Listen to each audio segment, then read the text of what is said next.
There are about 5 basic considerations that you need to have when you want to buy, and these are predictors of what future value will be. So those 5 basic considerations are weighted between 1 to 5. Just like any other investment, if you want to invest in anything, you must have a bit of knowledge about it. I still find it very amazing that you would find people who want to invest 3, 4, 5, 6, 10 million in a particular plot of land. They don't even have an idea of the location. They don't bother to even do a simple Google check to know exactly what the location is, to get the address of that place, get some of those documents so they can compare. So before you're able to use this, you need to have an idea. You need to be able to do a bit of research before you can use what I call future value projection matrix. So how does it work?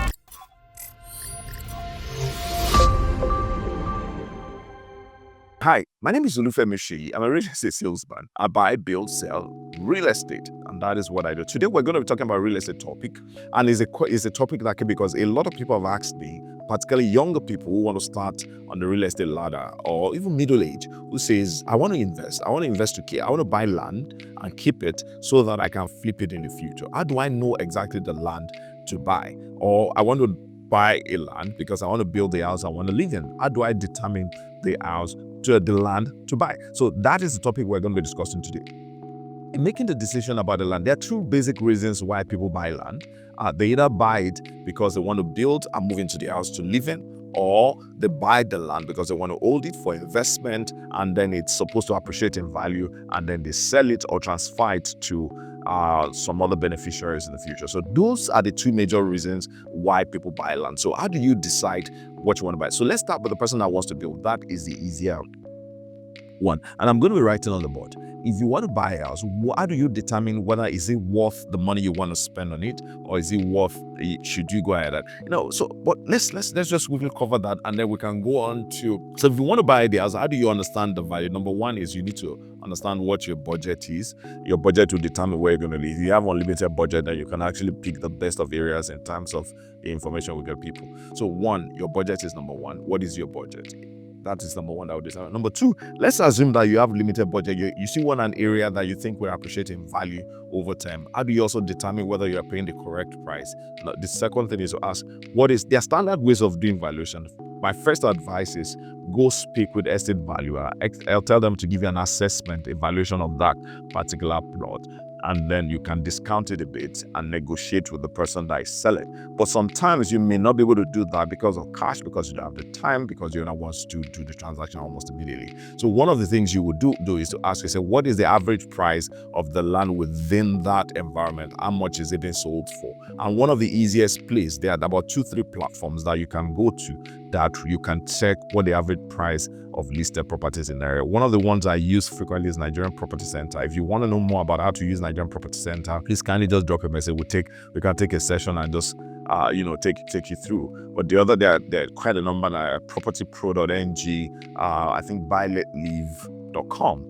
Those are some of the platforms that you can see property prices, land within any specific area display. So what you simply want to do, you just don't want to look at one and take it at face value. You want to look at minimum of 10 to 15 listed properties on that particular page. You can even, from the beginning, when you're searching, they give you what the average price is in that area, but you want to take the listed. And usually what you want to do is to take the lowest of that and ask certain questions. Does it have the required documentation? Is it exactly the size I want? Once it fits into the kind of thing you want to do, you can use that as benchmark to want to negotiate with the seller of the property. So that is one way to actually do that. The other thing I want to quickly say is that when you're buying property, one of the ways, particularly if you think that maybe you will redevelop it to sell, or you just are interested in making sure, even though you want to live in, you want it to have value, it to accrue value on it in a very short time. One of the rules that I've seen in real estate that can help you multiply the value is to ensure that when you're buying the land, you are referencing it. Let's say you've decided there are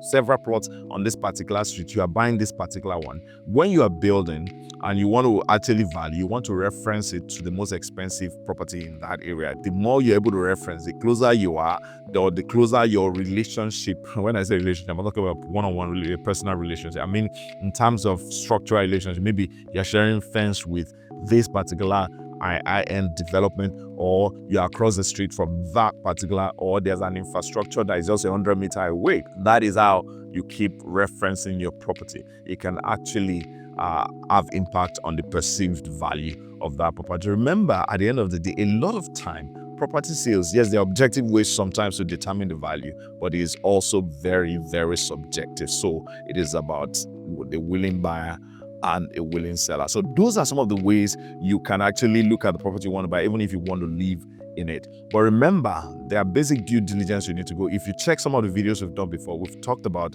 the basic due diligence you need to do before you buy. So that is one. But let's assume that a young person, you just want to buy for investment, you want to keep it, you don't want to sell it now.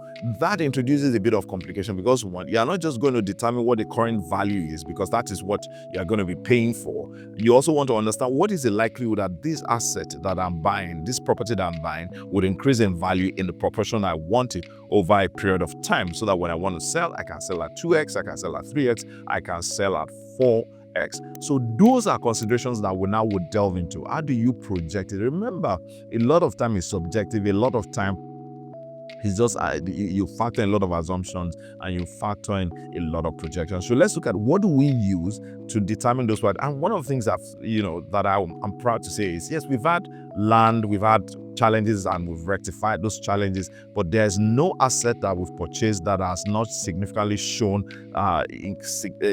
above market increment in value from houses. We did a project in Lekki and then we sold at 50. Today, we're proud to say that those units can be sold at 150, can be sold at 180, and then that also applies across different projects. So what are those things that you want to take a look at? This is the thing. Before I go on to that next issue, look, there are three charts here, right?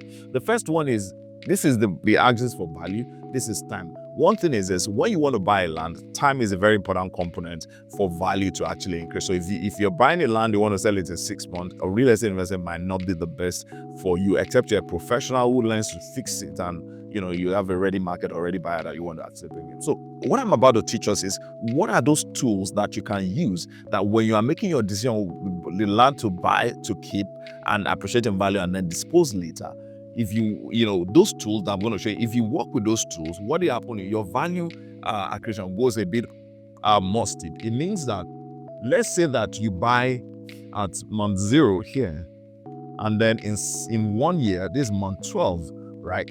If we were to look at value for value, if you follow the tools I'm going to teach you, this is what happened. Now, this is the person I just want to buy and live in, right? This person is the one I just saw a land. My uncle's niece, brother's cousin's father is the owner of the real estate company, and then I just want to buy it and keep it because they said I should buy it. Yes, land generally will appreciate over a period of time. You can look at your value point here. But if you take scientific approach to deciding the land you want to buy, what happens is, for the same time period, you will get a bit more value, and this is where your value point will be. And that is what I can guarantee you if you actually follow the steps. So what are those steps? There's a value projection matrix. I hope this is clear. There are about 5 basic considerations that you need to have when you want to buy. And these are predictors of what future value will be. So those 5 basic considerations are weighted between 1 to 5. Remember, like I said earlier, a lot of it sometimes is subjective. You need to be able to make those assessments, which is why, just like any of our investment, if you want to invest in anything, you must have a bit of knowledge about it. I still find it very amazing that you would find people who want to invest 3, 4, 5, 6, 10 million in a particular plot of land. They don't even have an idea of the location. They don't bother to even do a simple Google check to know exactly what the location is, to get the address of that place, get some of those documents so they can compare. So before you're able to use this, you need to have an idea. You need to be able to do a bit of research before you can use what I call future value projection matrix. So how does it work? First of all, the first thing that you want to consider if you're buying a land for the future is to ask yourself, what are the infrastructure within this particular environment and what does it look like? And I'm going to use specific example. For example, if you want to buy, particularly if you're keeping for 5, 6, 7 years and you're looking to do a budget of 5 or 6, 7, 8, maybe 10 million, on the average. You have two major areas you want to go today, but you want to look at the Bejuleki and Ekpe axis, and then you want to look at Mowe, Bafo, and the likes. Those are the environment. And then, so let's ask ourselves, let's use this as practical example. I'm going to give us 4 examples of, 4 different locations. I can decide I want to buy in a Bejuleki, I can decide I want to buy in Mowe, I can decide I want to buy in Songo or thereabout, and then I also want to buy in Agbara. And then let's pick another location. A very popular destination these days is those Ibadan axis kind of properties. So let's look at it, and then we can cite the example using this particular feature value matrix. Initially I was saying we should pick about 5 locations. Let's just pick about 3 so we can actually understand what I'm thinking. We're going to pick Ibejuleki, we're going to pick Songwater, and we're going to pick Ibadan. Those not necessarily core Ibadan. I know a lot of real estate ventures actually offer products around the Wode, around towards the saying and money and the likes. So let's just use those 3. So if we were to use those 3, let me get a pen here so we can actually do right. So let's say quality of infrastructure. If you were to pick Bejuleki thereabout, quality of infrastructure is top notch. For most of you, if you've checked the news in recent time, the roads leading to that place, dual corridors have been commissioned. There are quite a lot of infrastructures coming. So I would rather give the Bejuleki that axis about 5 for Ibejuleki. And if I were to pick Songwater here, right, and then Owode, ideally Owode should be somewhere around here, but let's just give it 3. And then we have Ibejuleki. And by the way, for the record, this conversation is not about trying to sell you Ibejuleki or trying to sell you where. It's just a very objective analysis of what we're doing. So that is one. Let's look at trade. Trade actually refers to direction of commerce. How many corporate organizations are trying to set up? What is the industry base like in that area? And what is the conversation around relocating industries in that area? If you look at Ibejuleki, you have a lot of infrastructure, you have a lot of commerce in that area, talking about the free trade zone, Alaro City, you have the deep sea port, you have international airport coming. So that is a major direction. That's Ibejuleki Ekpe because it's within that same environment. So please, when I mention Ibejuleki, I'm also referring to Ekpe because it's within that same distance. So there's significant level of commerce. Even if you go to Ekpe, for example, you see a lot of tourist-related stuff, a lot of that, TV, movie cities are beginning to open and so on and so forth. So direction of commerce, I'm going to give Ibejuleki a 5, or Ekpe stroke Ibeju. I'm going to give it a 5. And then for Songo, I probably will give Songo a 4 because of the industrial base that is springing up, and then because of the presence of churches, and then I think there's a university there right now, maybe even much more than one. So I probably will give Songo there about a 4. And then if I go to Ibadan, it's significantly a farming community. The commerce compared to these 2 is not as significantly heavy. So I probably will give them a 2. Owode, Ibadan, I'll probably give it a 2.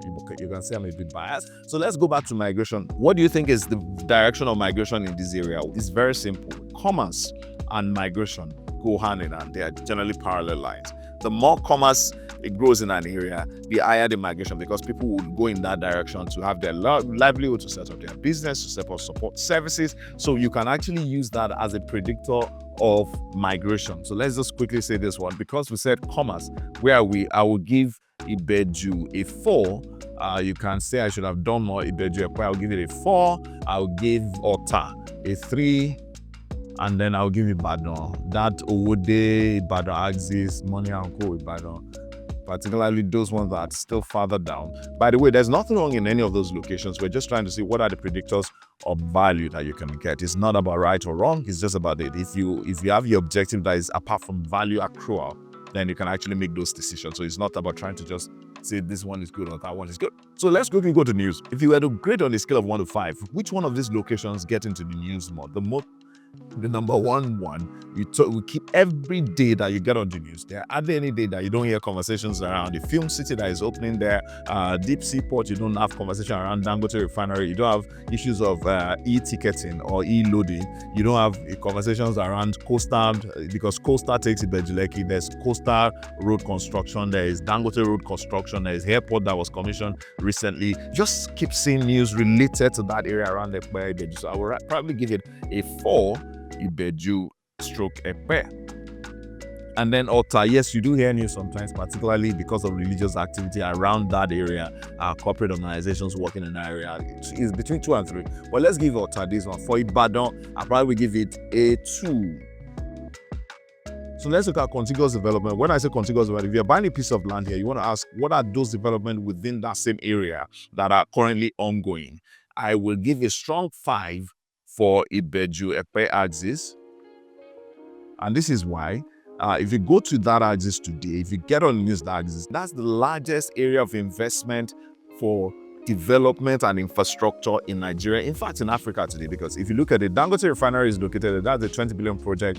The Deep Sea Port is multi-billionaire project, International Airport is multi-billionaire project, Free Trade Zone and the entire entity consists of multi-billionaire dollar projects. So if you put it together, these actually, there's significant development happening in that. So if you're buying within that area, a few kilometers within that area, you can guarantee that this is the level of contiguous development. For some votes, I'll probably give it a 3.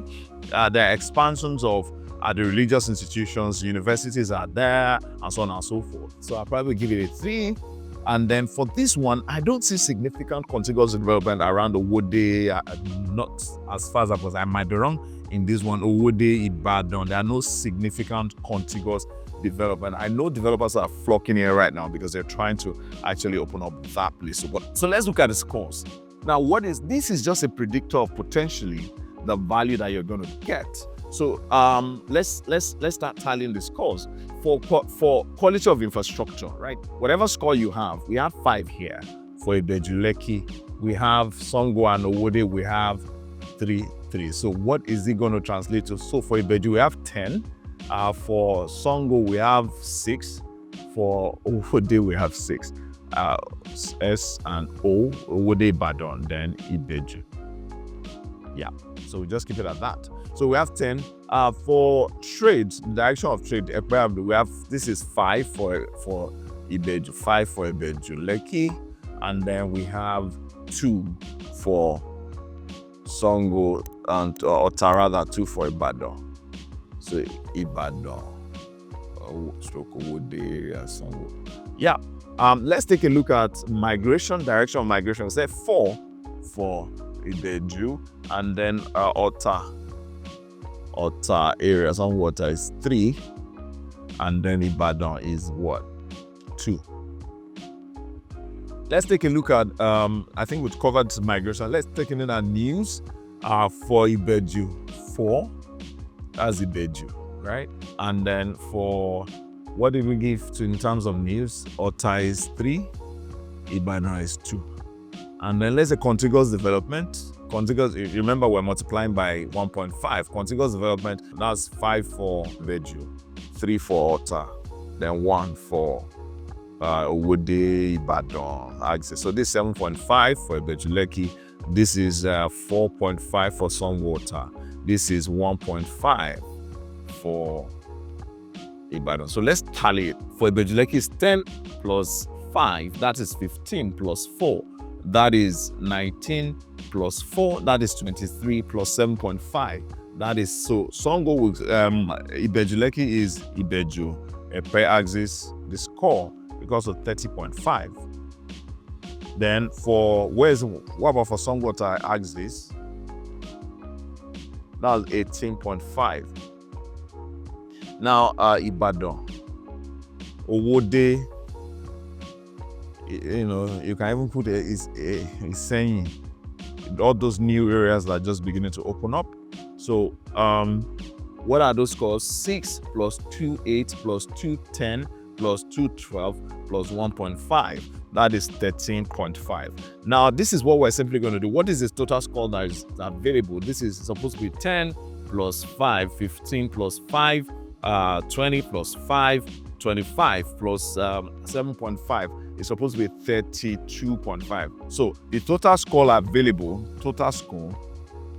I think we're delving is equals to 32.5. So just to know a predictor of value, you can say that what you simply do is take any of those scores divided by the total score available to change it to percentage. So 30 divided by 32.5 equals to what? So that's 95%. What about that's somewhat 18 divided by 32.5 is about 56. Thereabout. Then 30.5 divided 41%. So this is what I usually say. That if you're buying around the Ibeju-Lekki, if you're buying around Ekwe, it's a very good buy as at the moment. Except sometimes what can change is if there's an announcement, government policy, and then for, significant infrastructure developments in all those other zones, it changes the calculation that we have. But if you want to buy today, the best area to buy is Ibejuleki, because you have 80% chance of significant, at least 100 to 150% capital appreciation. That is what you have. If you're looking at Songwater, you need to actually do a bit more research, be very clear about the location, because we said if you're if you're 80% and above, it's a good buy. If you are between 60 to 79, cautious purchase, you can purchase it knowing that, well, it's a 50-50 thing. If it's below 59, you want to do a bit more research. You want to have more reason than just capital appreciation. I say, okay, because it's close to my family house, because it's close to Kenaland, because it's close to a factory that I have stake in, that is why I'm buying. So those additional points will add a bit more value to what you have. So that is baseline. In terms of trying to understand and trying to determine what is potentially the value that would occur to me. Like I said, once you score above 80%, I can guarantee that you would have, over a period of 2 to 5 years, remember the holding period, you can guarantee ×2 of whatever percentage. So if you are buying in this area and you meet all the criteria and you score around this area, you know that there's a 95% chance that you have 180 to 190% increase in value of the property you're going to buy. For some of you, if you're interested in using this matrix, let us know. We would just chat us up across our digital media place. You must be following our handle for us to actually send it to you. So just subscribe and then request, I've subscribed, I need to use the matrix, and then you can come look at the video, use it to assess where you want to buy. So that is how to do that. So let's quickly move on to the next point. We've looked at it. Let's say you want to buy the land because you want to actually have value. You want it to be the high-end part of it, the weighted kind of line that value goes up. I'm still going to show us that chart. And then you've taken a look at the projection matrix. You know that this land meets 95%, is in the 90th percentile. So I'm going to buy this land. There are basic consideration in terms of decision you want to make that's very important so that you can safeguard the value of your investment. But this is baseline. This matrix helps you to make decision on whether to buy or not. Remember the last one? There are two things, so that I explained very well. The first one is a predictor of the value that can accrue, that can multiply on your land. And I said this categorically, if you score 90 something and above, you can guarantee that you get a 150 to 200% increment in value accrue for the land that you're buying. But this matrix also helps you to is to make the yes or no, should I buy or should I not buy. So let's quickly look at decision-making metrics when it comes to buying the land. Sometimes this matrix is not talking about whether the land is good in terms of title or not, because those ones will be covered under the due diligence. This one is just saying, if I'm buying, assuming that every other thing is okay, I'm buying for investment purpose, should I buy or should I not buy? So that is what this is all about. So let's take a look at it. There are three basic filters that you need to use. Number one is the holding period. How long do you want to hold the land? That's number one. Number two is, would I be able to take immediate possession? Number three is, would I be able to do the documentation? Sometimes, as an investor, you speculate. You buy land that is not necessarily titled, knowing that you can ratify and get the title perfected. So that is the essence of this particular house. So let's look at the matrix. Three things. If you're going to hold it, this is my advice. If you're holding the land, you want to hold it for a minimum of 5 years, between 1 to 5 years. I've seen people who buy land and in 6 months they want to sell it. They are forced to sell it cheaper or just sell it off without making significant profit on it. So one, if you want to hold it, holding period in years, if you're going to hold it for 1 year, you score yourself 1. If you're going to hold it for 5 years, you give yourself a score 5. That is number one. Number two, possession. Are you going to have immediate possession of that land? If you have immediate possession of that land, you score yourself 5. If you have you can't get it immediately. Maybe there's reclamation going on. Maybe they're clearing. Maybe they're doing this. You're not going to have in the first within 1 year. You get it within 1 year, but not immediately. You want to give yourself 3. If you're not going to get it until after the first 1 year, for whatever reason, you want to score yourself 1.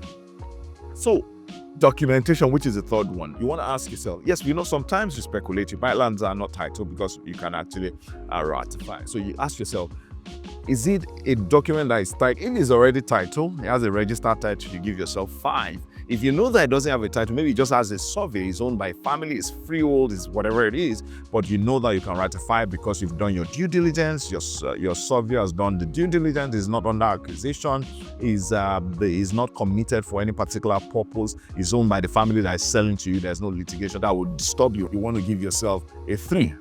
And then if there's no document you are not sure you'll be able to ratify, is under acquisition, you want to actually say this land is 0. So remember, this is just a yes or no kind of nature. So let's quickly tally it.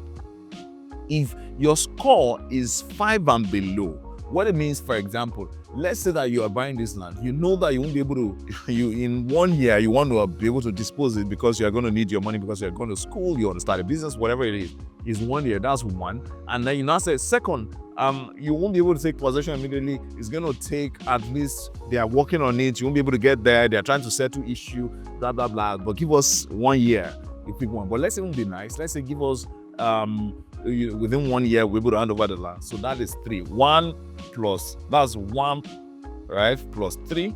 And then you get here, the land doesn't actually have a title. You are not so sure that you'll be able to you're just not so sure. You can add plus 0. This equals to 4. This is what I would tell you. Do not buy this particular land. You don't want to buy it. It might not be very good investment wise, because what happens, you want to sell, you are not able to sell because you even don't have possession, as the case may be, and then you even don't have any document that will support your legal ownership of that land. But let's even paint a bit of a better scenario here. Now, let's say that you want to hold it for 3 years, right? You can take possession almost immediately. This is 3, this is 5, and then it doesn't have a title, but it's ratifiable. So you want to give yourself a 3. So what does it come to? It comes to 3 plus 5, right? 8 plus 3, that's 11. So it's a buy, right? One last scenario that we're going to use is, let's say that, let me use somewhere. You want to buy it. You want to keep it for how long? 3 years. So give yourself a 3. But they tell you that, look, you won't be able to get it immediately, to take at least a year, because they are clearing, they are settling with the families who have issues. That's the one. That's number 4. And then it doesn't have a document. Or let's say that you can ratify it. You have to go and ratify this perfectible title and all. That's a 3. So that's 7. You also want to do your due diligence before you buy, because you want to ask yourself, this is my 3 years holding period.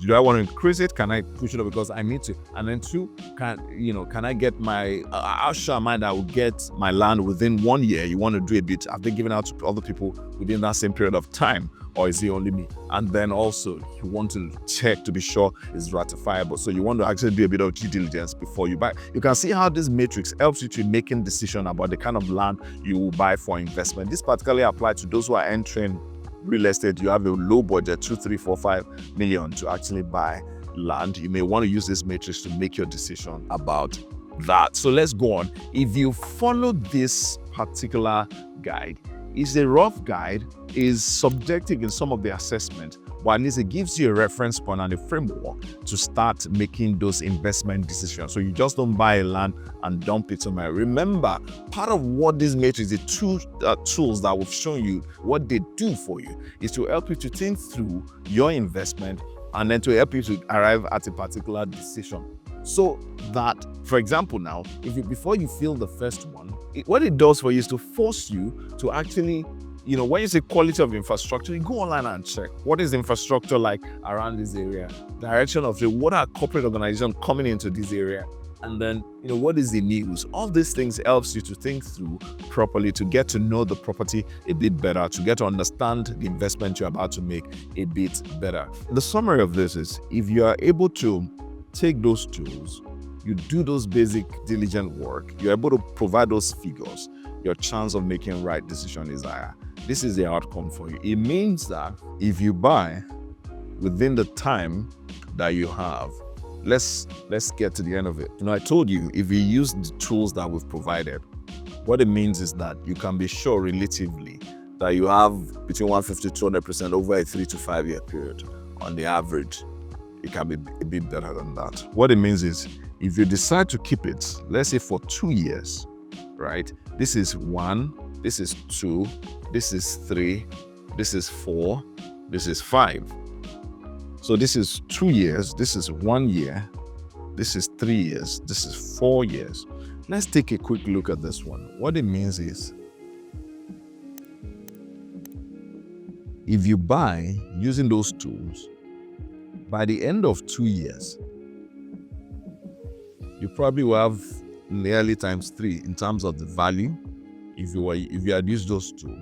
If you just gambled with it, you would have some value. That's if you've not lost the land. You probably have a 1.5 to 1.8 times X, the 1.5 to 1.8X in terms of value accrual.